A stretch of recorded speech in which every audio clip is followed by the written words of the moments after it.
बच्चों, आज हम समझेंगे आपके स्टैंडर्ड 7 का 3 क्वेश्चंस जो कि चैप्टर 1 है।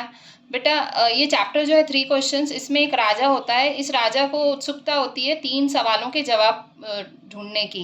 एक्चुअली ये राजा सोचता है कि अगर मुझे 3 सवालों के जवाब मिल जाए तो मैं कभी फेल नहीं होऊंगा। वो 3 सवाल क्या थे? What is the right time to begin something? कुछ शुरू करने का सही समय क्या है? और किन लोगों की बात हमें सुननी चाहिए? और क्या सबसे ज़रूरी है हमारे लिए करना? सो ये 3 सवालों के जवाब वो चाह रहा था मुझे मिले। उसने अपने मैसेंजर्स भिजवाए, बहुत सारे इंटेलिजेंट लोगों से पूछवाया, बट कहीं से उसे कुछ आंसर नहीं मिला। फिर फाइनली उसने क्या किया, उसने एक हर्मिट के बारे में सुना। हर्मिट था, हर्मिट मतलब होता है बेटा एक आम आदमी, मतलब जो कि साधु की तरह रहता है बिना किसी शोशा के। सो बेटा हर्मिट के पास वो गया। उसने उस हर्मिट के बारे में ऐसा सुना कि वो सिर्फ सिंपल लोगों से मिलता है, मतलब राजा वगैरह से वो नहीं मिलता है। तो हर्मिट के यहाँ जाने के लिए उसने एक सिंपल मैन के कपड़े पहन लिए और उसने अपने बॉडीगार्ड को बोला कि तू थोड़ा आगे रह जा, वरना हर्मिट समझ जाएगा मैं राजा हूँ, मेरे को सवालों के जवाब नहीं देगा। सो जब वो हर्मिट के पास गया, वो देखता है कि वो खुदाई कर रहा होता है, डिग कर रहा होता है अपनी हट के बाहर, अपनी झोपड़ी के बाहर। जब मतलब वो राजा उसके पास आम आदमी बन के उस हर्मिट के पास, हर्मिट देखे बूढ़ा सा हर्मिट है, तो जब उसके पास जाता है वो बहुत ही वीक होता है और वो खुदाई कर रहा होता है। तो वो तीनों अपने सवाल जो है राजा इस हर्मिट से पूछता है। तो जब वो उससे सवाल पूछता है, वो अपना काम ही कर रहा होता है, डिग करना मतलब खुदाई कर रहा होता है। तो वो खुदाई करता ही रहता है। वो देखता है कितना, राजा देखता है इतना बूढ़ा हर्मिट है, तो हर्मिट को कहता है कि आप स्पेड मेरे को दे दो। स्पेड मतलब भाई कुल्हाड़ी टाइप होता है कि मतलब, तो वो डिवाइस होता है तो खुदाई का, तो वो उससे ले लेता है। तो वो उसकी जगह काम करने लग जाता है। तो हर्मिट उसे थैंक्स कहता है और वो उसका काम करता रहता है।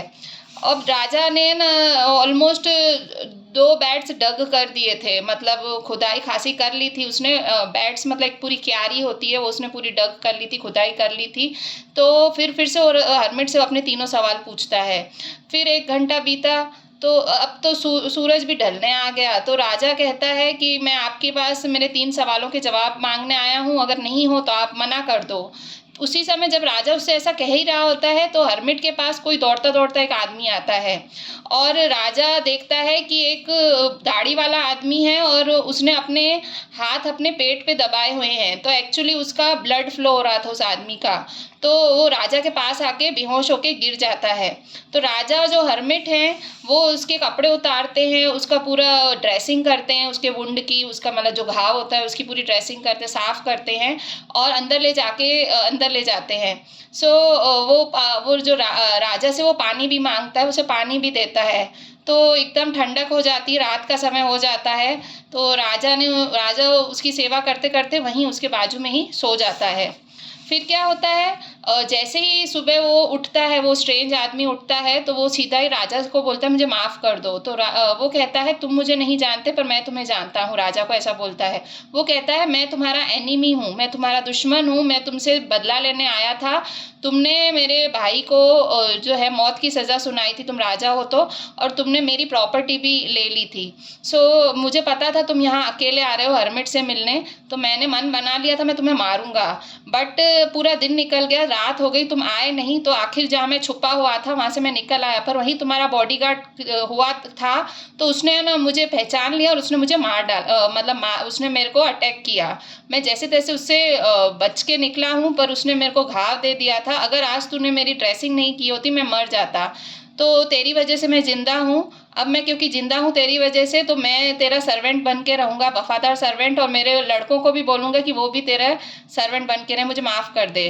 राजा खुश था कि उसने अपने एक दुश्मन को दोस्त बना लिया था। राजा ने उसे माफ़ भी कर दिया और उसे कहा कि मैं खुद अपना डॉक्टर भेजूंगा तेरे पास, और मैं तेरी जो प्रॉपर्टी ली थी वो तुझे रिटर्न कर दूंगा।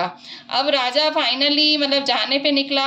और फिर राजा हर्मिट को कहता है मेरे को बता दो आप फाइनली तीनों सवालों के जवाब, तो मैं जा रहा हूँ, बता दो। तो हर्मिट कहता है तेरे सवालों के जवाब तेरे सामने हैं। अगर तूने मेरे पे दया नहीं खाई होती कल, और तूने मतलब मेरी जगह ये खुदाई नहीं की होती, तो तू चला जाता, और तू चला जाता तो तेरे को ये आदमी अटैक कर लेता, तू मर जाता। तू जब मेरे साथ रहा वो इम्पोर्टेंट टाइम था, मतलब उस समय इम्पोर्टेंट टाइम जब तू ये खुदाई कर रहा था, डिगिंग द बेड्स, मतलब जब तू ये खुदाई कर रहा था तब ये इम्पोर्टेंट टाइम था, और मैं तेरे लिए इम्पोर्टेंट मैन था क्योंकि तू मेरे लिए कर रहा था, और क्योंकि तू मेरा अच्छा कर रहा था तो वो तेरा सबसे इम्पोर्टेंट काम था उस समय।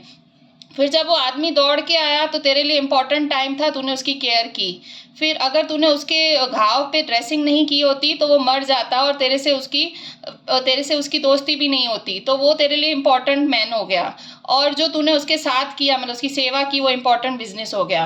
तो वो कहता है कि याद रख, जो इम्पोर्टेंट टाइम होता है वो नाउ होता है, मतलब जो अब है वो इम्पोर्टेंट टाइम है। और इम्पॉर्टेंट टाइम में ही हम इम्पॉर्टेंट चीज़ें कर पाते हैं। और जो सबसे ज़रूरी पर्सन है हमारी लाइफ में, जो उस समय हमारे साथ है, वो हमारे लिए सबसे ज़रूरी पर्सन है, क्योंकि फ्यूचर का किसी को पता नहीं है। और सबसे इम्पॉर्टेंट चीज़ करना, मतलब इम्पॉर्टेंट बिजनेस करना, उस इंसान के साथ अच्छा करना है, क्योंकि हमें भगवान ने भेजा ही इस धरती पे है सबके साथ अच्छा करने। ये लिखा है लियो टॉल्स्टॉय ने। Thank you.